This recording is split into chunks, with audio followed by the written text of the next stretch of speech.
Hi guys! For today's video nga ay for the DIY na naman tayo ng decor para sa birthday ni baby. Eto nga yung una kong ginawa, gumupit-gupit lang ako ng pa-square na box tapos kinulayan ko ng yellow. Kaya lang napansin ko nga na parang ang pangit ng pagka-yellow niya. Kaya ang ginawa ko dun sa isang box, kinulayan ko muna ng white tsaka ako kinulayan ng yellow. Titingnan ko kung mas maganda yung kakalabasan. Pero nung natuyo sila, parang same lang naman kaya hindi ko na inulit yung isa. Hindi ko nga bet yung kulay ng yellow nitong poster paint na nabili ko kasi parang ang putla niya. Pero hayaan na natin kaysa naman bumili pa tayo ulit. Eto nga palang ginagawa ko ay parang mga warning sign. Construction team kasi yung birthday ni baby. Ayan na nga yung dalawa na nagawa ko. So dahil nga malapit na yung birthday ni baby, inaya ko si daddy na bumili kami ng gift.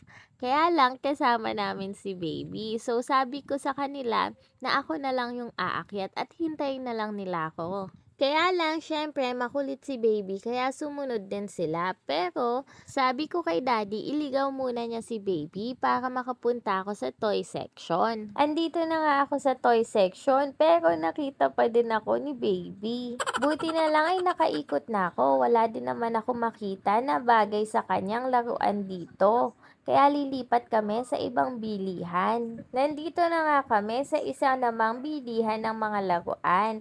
At eto nga, tulog na tulog si baby. Tumutulo pa nga yung laway eh. Buti na nga lang at nakatulog siya kaya malaya kaming makakabili ng gift para sa kanya. Umakyat na nga kami ni daddy at dumiretso agad kami sa toy section. Para habang tulog siya ay makapili agad kami ng ireregalo sa kanya. Kahit gusto ko nga magtingin-tingin muna dahil ang daming mabibili dito ay hindi ko na muna ginawa. Bigla ko nga naisip na malapit na nga pala magpasko, pwede na mag-decor ng mga Christmas tree sa bahay. Pero tsaka na lang tayo tumingin ng mga pang-decor para sa Christmas. Siyempre, mauuna naman yung birthday ni baby, kaya uunahin muna namin yung gift niya. Ayan nga, at ang sarap pa ng tulog niya, o diba? Sa wakas nga at nakarating din kami sa toy section. Hinanap pa kasi namin kung saan yung toy section nila. Kung gising nga yung anak ko ay baka nagdadampot na dito ng mga laruan. Buti na lang talaga at tulog siya. Kaya lang sayang kasi meron palang mga laruan dito. Eto nga at may mga nakuha na akong laruan. Kaso pinag-iisipan ko pa kung ano talaga yung gusto niya. May nakita nga din ako dito na Iron Man. Ako, gustong gusto ni Kuya Jace to. Pero tsaka na yan kasi hindi naman birthday ni Kuya Jace. Eto nga yung napili ko, dinosaur. Sabi ko nga dun sa bagger ay ibalot niya mabuti. Ayan, ganyan na lang yung pinagawa ko para hindi makita ni baby. O diba wala siyang kaalam-alam. Buti na lang talaga at hindi niya nakita. Kinabukasan nga ay gumawa naman ako ng name ni baby na ididikit din namin sa wall. For the cutter nga ang person para mas mabilis. Nasulatan ko na nga to pero hindi ko masyadong makita kaya inoutlinean ko ulit para makita ko pag kina-cutter ko. Medyo malabo na kasi yung aking mata kaya hindi ko makita pag malabo yung guhit ng pencil. Syempre pagkatapos kong gupitin ay kukulayan ko naman siya. Inuna ko nga kulayan yung color yellow kaya lang ang hirap pala, dapat pala inuna ko yung color black kasi pag lumagpas yung black kitang-kita. Magkakamukha nga lang yung mga design nito at puro yellow and black lang yung color niya. Ayan, matatapos na nga ako magkulay. Yung i-design ko dito sa mga letters ay pinaprint ko na lang. For the gupit naman ng person na mga print kong design.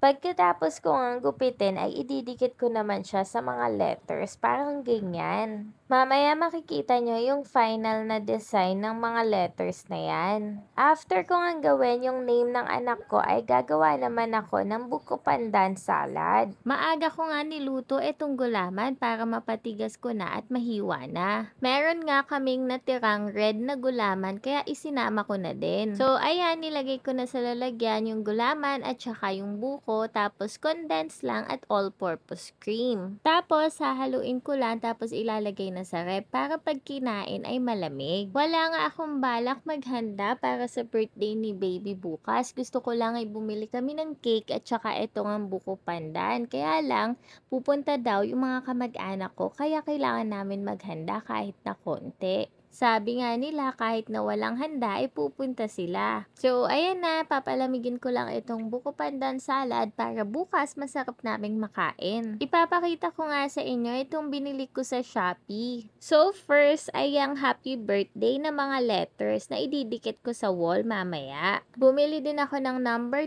3 na inilalagay sa cake. Tapos, mga balloons lang na pabilog at saka yung mga balloons na truck. Bumili na din ako ng mga cake toppers. Magde-decorate na nga ako para bukas. Bukas na kasi yung birthday ni baby. Para bukas, makatulong na lang ako sa pagluluto at hindi ko naiintindihin yung pagde-decorate. Pag binili mo nga tong happy birthday na design, ay meron na din siyang tali na kasama. Ilalagay ko na lang sa caption or sa description box yung link ng shop ng binilan ko nito. Isang shop ko nga lang to binili, yung happy birthday, cake topper, number 3 at yung mga balloons na binili ko. Pagkatapos ko nga ikabit itong happy birthday ay ilalagay ko naman yung pangalan na ginawa ko dun sa ilalim ng happy birthday. For the dikit na nga lang ako ng double-sided tape para mas mabilis. At ayan, uunahin ko ulit idikit yung gitna ng letter ng pangalan ni baby. Mahirap kasi maggitna ng pangalan kaya unahin mo na yung gitnang letter para hindi ka mahirapan. Noon dinikit ko nga yung pangalan ni baby ay parang hindi mabasa. Dapat pala in-outlinean ko ng puti.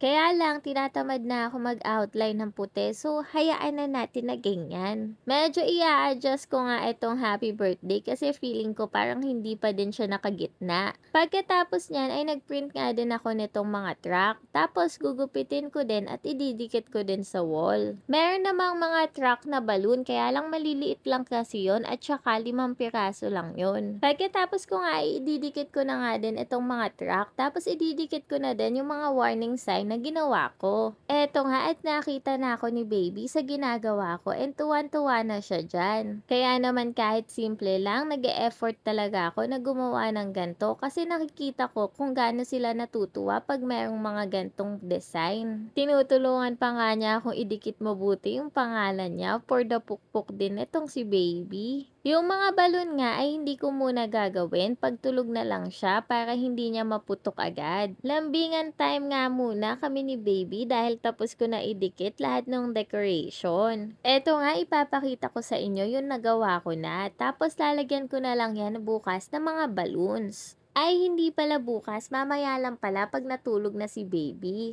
After nga namin gawin to, ay ligpitan time naman. Ayan, tinulungan nga ako ni baby na kumuha ng mga pinaggupitang papel. O, diba? Ang bait yarn. Pagkatapos nga yan ay pinatulog ko na siya. Kaya ayan, nakapagpalobo na ako ng mga balloons. Tapos eto nga, pinahawakan ko muna kay mama at titignan ko lang kung pantay na ba yung mga lobo. Konti nga lang kasi yung mga lobo at hindi na ako bumili ng super dami. At ayan nga pala yung cake, ginawa ko na din. Dinesignan pala, hindi ginawa. Siyempre, binili nga namin yung cake, tapos inilagay ko lang yung mga cake topper na binili ko sa Shopee. Tapos, ayan nga yung number 3. O, diba? Okay na, ang ganda. Ayun lang, salamat sa panonood. Bye!